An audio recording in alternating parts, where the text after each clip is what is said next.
दर्शकों, आप सभी से जो प्रश्न मिले हैं, उनमें से और एक प्रश्न मेरी नज़र में आया है।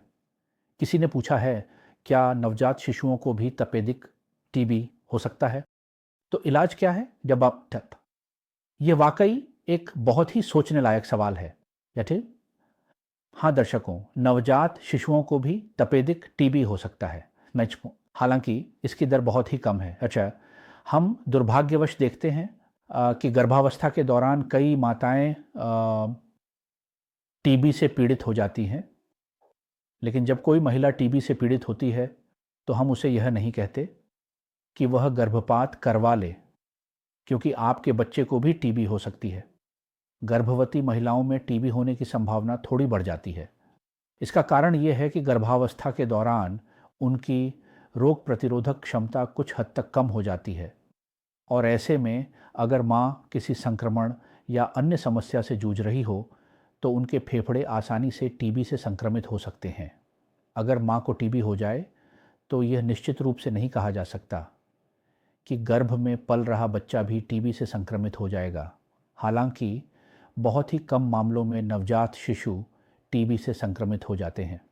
दर्शकों, हमने बताया कि अगर गर्भावस्था के दौरान माँ टीबी की दवा लेती है, ओमपारा, तो यह दवा माँ के लिए भी सुरक्षित है और बच्चे के लिए भी सुरक्षित है।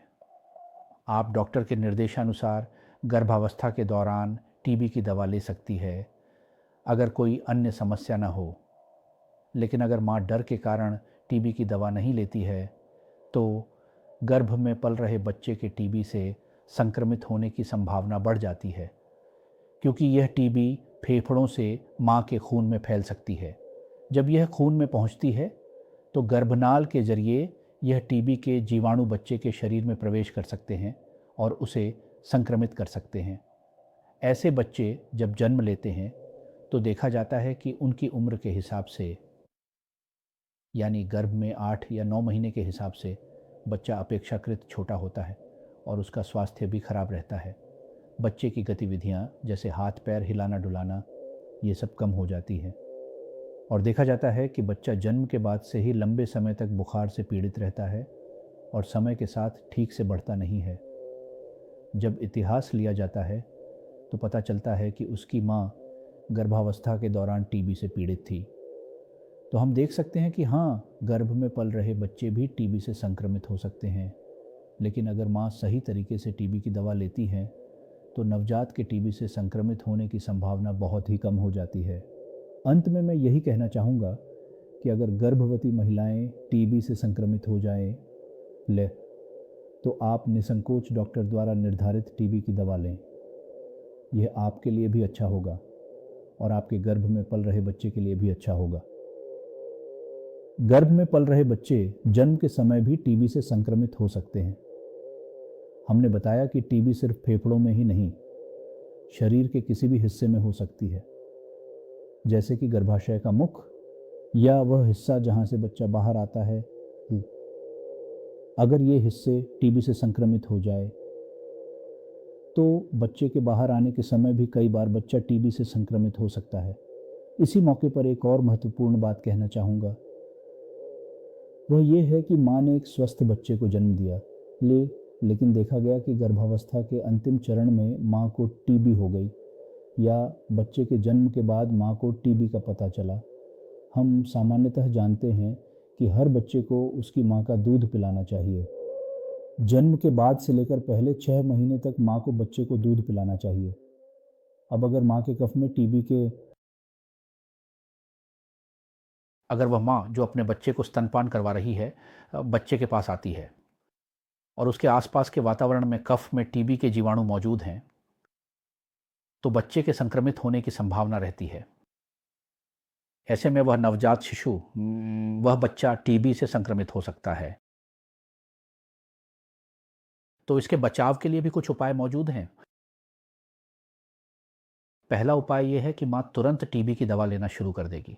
हम जानते हैं कि जब टीबी की दवा ली जाती है, तो आमतौर पर 2 हफ्ते से 3 हफ्ते के भीतर हमारे कफ और खांसी में मौजूद जीवाणु समाप्त हो जाते हैं।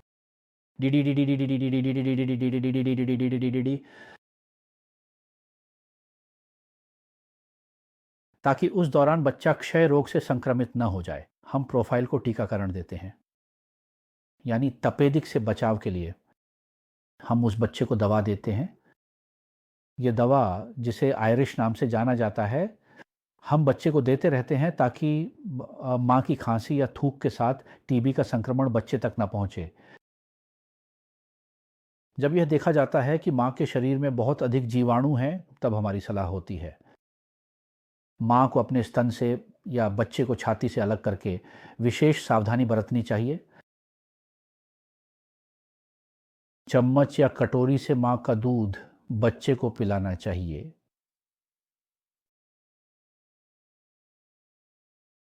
तो इस बच्चे को सीधे माँ की छाती से दूध पिलाना अच्छा होगा। इस समय माँ के दूध के साथ टीबी की जो दवा थोड़ी मात्रा में आएगी, ये बच्चे के लिए किसी भी तरह से हानिकारक नहीं है या कोई नुकसानदायक बात नहीं होगी। श्रोता, तो आप लोग इसको लेकर चिंतित ना हो कि नवजात शिशु को टीबी होने की संभावना बहुत ही कम है। बट और किन किन मामलों में ऐसा होता है वह मैंने बता दिया है। और अगर माँ ठीक से, चाहे वह गर्भावस्था के दौरान ही क्यों ना हो, अगर टीबी हो जिंदगी, अगर आप इसे खाते हैं तो यह संभावना है बिल्कुल ही कम हो जाएगी। आप सभी का बहुत बहुत धन्यवाद।